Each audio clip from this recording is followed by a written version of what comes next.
Hey there, so today we have another review. Really excited about this one. This is Sierra Nevada Barrel Aged Narwhal. We've reviewed Narwhal before. They're Barrel Aged Imperial Stout, and this is the Barrel Aged version.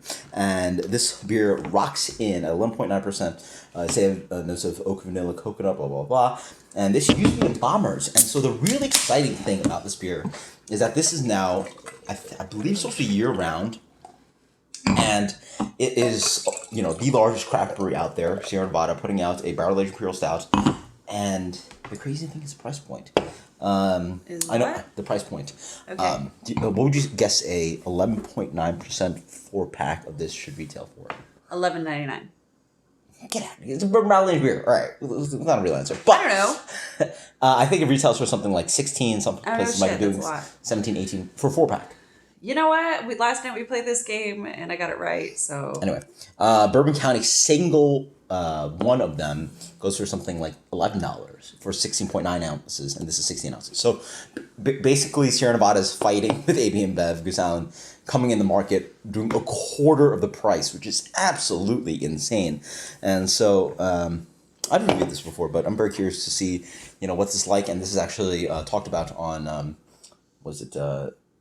Anyway, Chris Quinn from Florida, from Chicago, he has a podcast. But anyway, we'll have our opinions on this one. So, very dark beer, obviously, really wonderful, kind of like a fluffy, dark brown head on that, sticky head. Look at how that sticks to the sides, and it takes forever.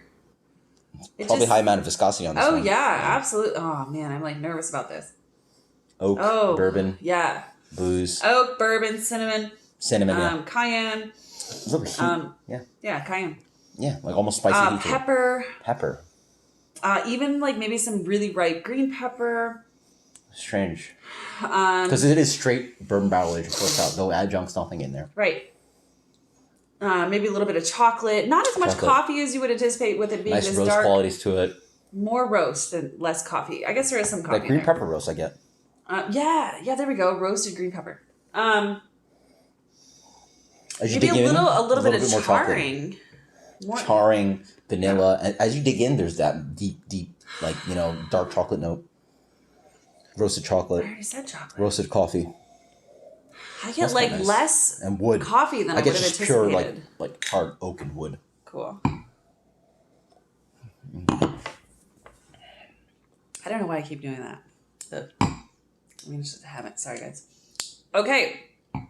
Weird. Very, very bitter Swiss dark chocolate. Yeah, that's pretty much what it tastes like. It is the 98%, cacao, or however you say that? Cacao. Kapow. It is super dark, rich chocolate. But then there's a silkiness that comes in, and then there's vanilla extract that comes in. Cayenne. There's still that cayenne. I can see that. I also get a drying tannic wood note that lingers on the back end, like a lot of tannins, right? Very much. A lot of woody drying, so it's like bitter, roasty, vanilla sweetness, dry. I think I've compared this a similar taste to this before, but it's like when you crack a walnut, and if you were to eat the piece of skin that's between the actual shell meat and flesh, the meat, yeah, and it's kind of got that bitter. Yeah, I see what you're saying. Yeah, it's bitter in here too. It's bitter, but it's bitter and dry. Yeah. But it also has some nuttiness to it. It does taste like pecan. They call it coconut on this one. I can sort of see a little bit of coconut. It does taste like walnut. Coconut. It does have those nutty flavors, which is very enjoyable. Yeah. What's your final impression rating on this one, and what would you think about this in comparison to Bourbon County on the price point, where it's one of these is $11 for Bourbon County, and then this one sells for a quarter of the price. Okay, so I'm probably going to get a lot of shit for this. I actually like this better than Bourbon County. I like it because it's not so thick. And to me, I can do an 8-ounce pour of the Bourbon County. However, this is a little bit more drinkable to me because even though it showed a lot of viscosity on the side of the glass, I feel that overall it's not as thick. And there's something about it that I can actually sit down and enjoy. However, I don't think I could do more than 12 ounces in one sitting. Yeah. Price point though, maybe that's it because I'm super biased about that. I'm a cheap bitch.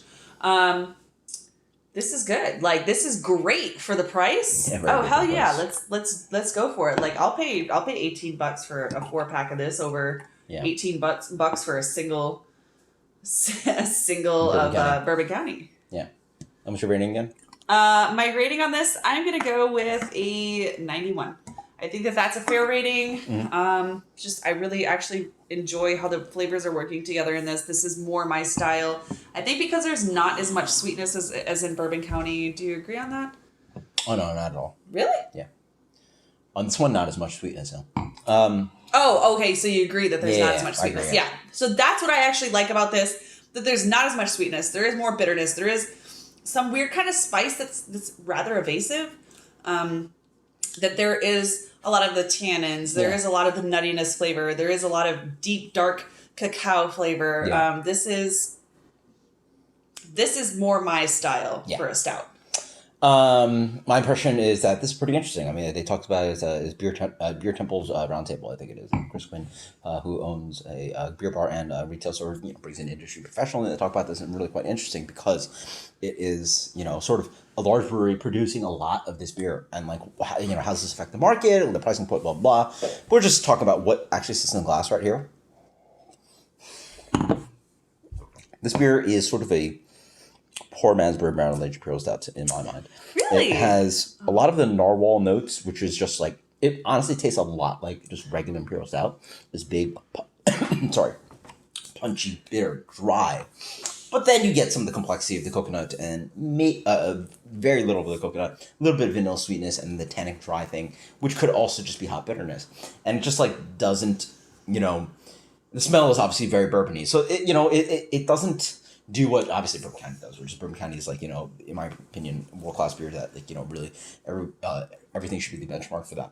Is Bourbon County 4 times better than this? I guess not. I mean, at this ABV, 11.9%, and you're getting that price point, it's hard to beat this beer. I'm feeling it just sitting here. Mm-hmm. Like my body is warm all of a sudden. What I get is just a lot of imperial stout flavors.